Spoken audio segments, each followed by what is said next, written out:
The Prophet of Allah in the authentic hadith, speaking to Sahaba, speaking to the greatest ummah that ever walked the earth, speaking to your fathers, speaking to a ummah that happily gave their lives for the pleasure of Allah. People who did the utmost, the biggest sacrifices, and they deemed themselves as the most insignificant people. Today you do nothing and you think you're up there. They did everything and they thought that they were down there. The Prophet of Allah speaking to them, he says, none of you, who's he speaking to? He says, none of you will enter Jannah through your actions. None. People walking around like he's already from the people of Jannah, mashallah. People now, they worship their mashaykh. 100%, brother. This guy's from Firdaus al-A'la. The Prophet of Allah saying to Sahaba, none of you will enter Jannah through your actions. None. So they asked our Prophet of Allah, even you? He says, yeah, even me.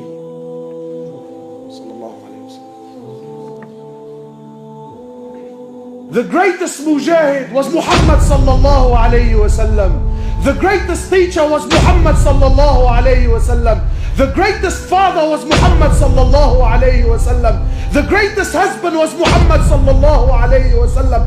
The greatest mercy to humanity was Muhammad sallallahu alayhi wa sallam. The greatest abid to ever worship Allah Azza wa Jal was Muhammad sallallahu alayhi wa sallam. The greatest messenger to ever walk the earth was Muhammad sallallahu alayhi wa sallam. The greatest prophet to ever receive revelation was Muhammad sallallahu alayhi wa sallam. The greatest creation that Allah ever created was Muhammad sallallahu alayhi wa sallam. And he says, even me. Except and only if Allah Azza wa Jal was to show mercy upon me.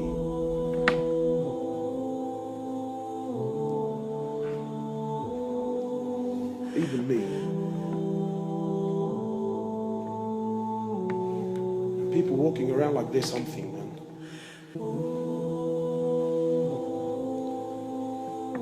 Prophet of Allah tells us of a man who worshipped Allah for 500 years. 500 years he worshipped Allah. And then when he stood before Allah, Allah subhanahu wa ta'ala, more or less, he tells the angels, take him and enter him into the paradise through my mercy. So the man says, whoa, whoa, whoa, whoa. Oh Allah. And more or less he says, oh Allah, well I appreciate the offer. I couldn't help but hear that you said you want me to enter through your mercy. Oh Allah, I don't want to enter through your mercy. I want to enter through my actions, oh Allah. Oh Allah, I worshipped you for 500 years. For 500 years, oh Allah, I worshipped you. So I don't want to enter through your mercy. I paid my debt. I worked hard. Every day I worshipped you, Ya Allah. Not to stand here so you can enter me through your mercy. I want to enter through my actions. Allah says, you want to enter through your actions? Fine. No problems. So Allah Azza wa Jal orders the angels. He says to them, bring the scales here. He says, put the man's 500 years of worship on one end of the scale. And just put the blessing that I gave him, the ni'mah that I gave him, to be able to see with his eyes, just that, nothing more, nothing more. Just put the blessing that I gave him to be able to see with his eyes, put that on the other end of the scale. Just the blessing to be able to see outweighed 500 years of worship.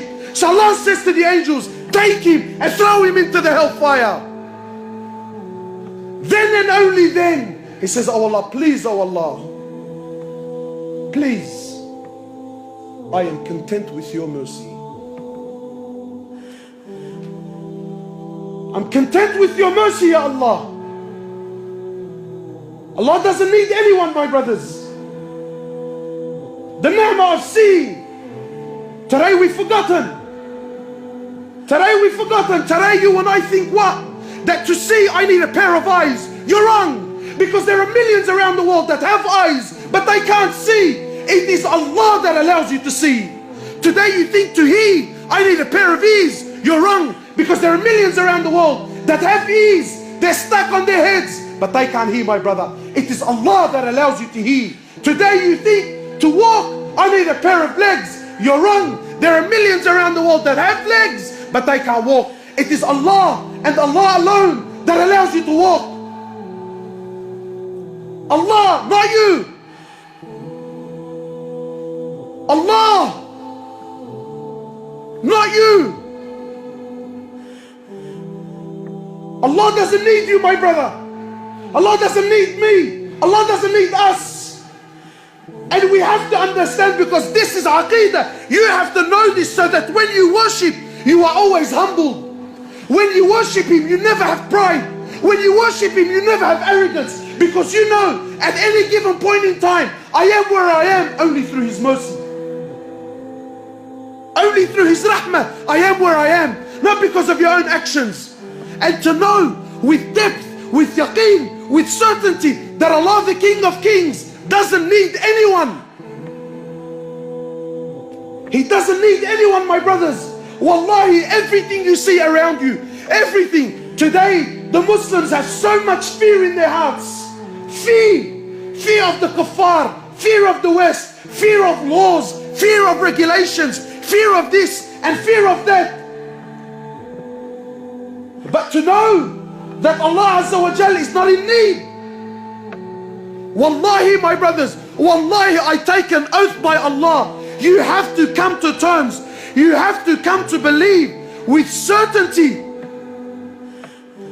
that every single human being, whoever lived, whoever's living, and whoever is to come and live on this earth, wallahi, every single human being, every single jinn, every single animal that walks on this earth, every single bird that takes the flight in the sky, every single fish that swims in the oceans of Allah Azza wa Jal, wallahi, every single land, every single country, wallahi, with all their governments and all their military force and all their might and all their science and all their money and all their know-how, all with the exception of none, every country, every tree, every grain of sand, every mountain, every river, every ocean, wallahi, every star, every sun, every moon, every single planet,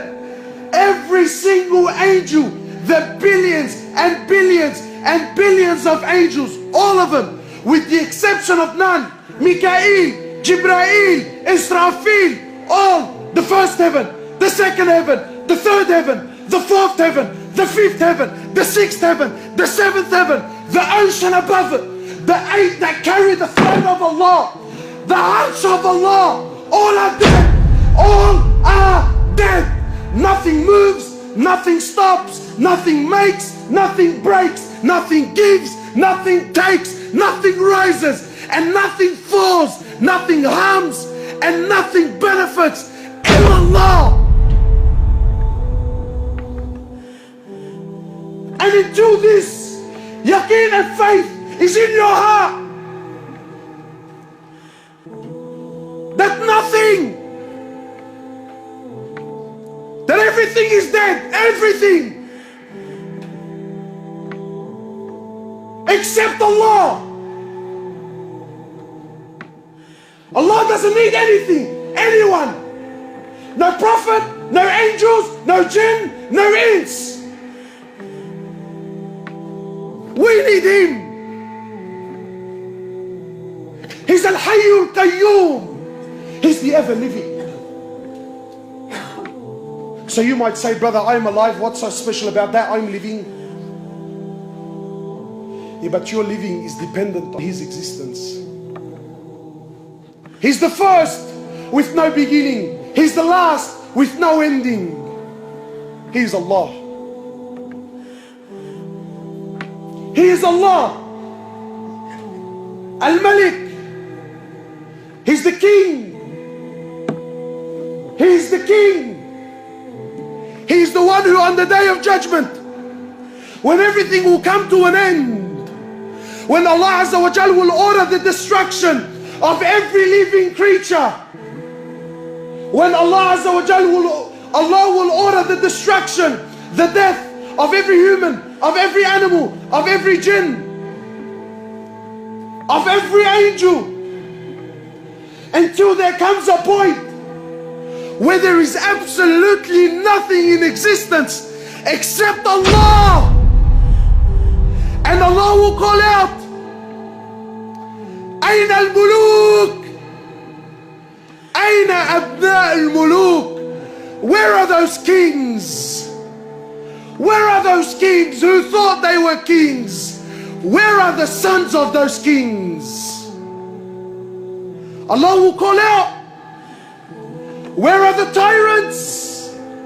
Where are the gangsters? Where are the boys that thought he was something? Where? أين أبناؤهم? Where are their children? Allah will call, where are they? And then He will ask, لِمَنُ مُلْكُ الْيَوْمِ? To who is the kingdom today? Who?